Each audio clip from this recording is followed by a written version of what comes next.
الاي اي تكنولوجيا ممكن تعمل اللي انا عملته، انما حاجه لسه هتتعمل مستحيل. انا نفسي ما اعرفش. الاي اي دلوقتي بقى ممكن ان هو يعمل لوحه، بقى نعم. ممكن يعمل اي شيء الفنان بيعمله. بنتخيل الوضع بعد 20 او 30 او 50 سنه، هل ده هيؤدي انه مش هيبقى في فنان بيرسم؟ بطبيعه الحال هو هيأثر على قوام العمليه الابداعيه، مفيش شك. استخدام الفنان للاي اي بيحد من القوة الابداعيه عند الفنان، خصوصا انه لما الفنان يدي معلومات او بيانات للاي اي عشان يعمل له لوحه معينه ويفكر له بطريقه معينه، ممكن يفكر له بطريقه فنان جوخ، بيكاسو، اي فنان يدي له نتيجه. فده في منتهى الخطوره على الفنان ذاته، انه ما يخليش الاي اي او معطيات التكنولوجيا تفكر له، يوقف عقله ويخلي التكنولوجيا هي اللي تفكر في انتاج العمل. هنا الخطوره. انما يجب عليه ان هو يعتبر ان كل معطيات التكنولوجيا والاي اي وكل السوفت وير هو ادوات فنيه تساعده على انجاز العمل في اي مرحله من مراحل العمل. هو بقى اللي بيقرر، بس ما يعتمدش عليه اعتماد كلي، انما ممكن يستعين به في بعض الحالات.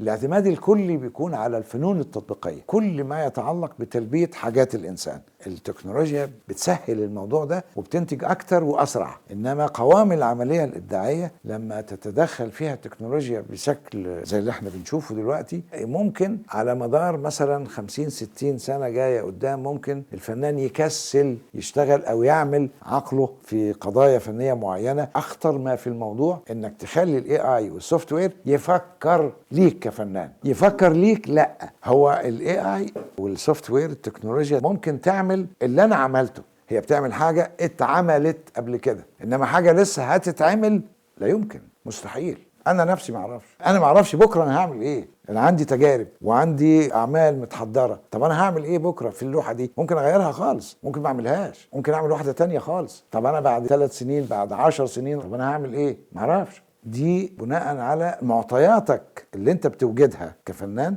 ومعطيات الحياه، ومعطيات الحداثه، ومعطيات الطبيعه، ومعطيات الكون.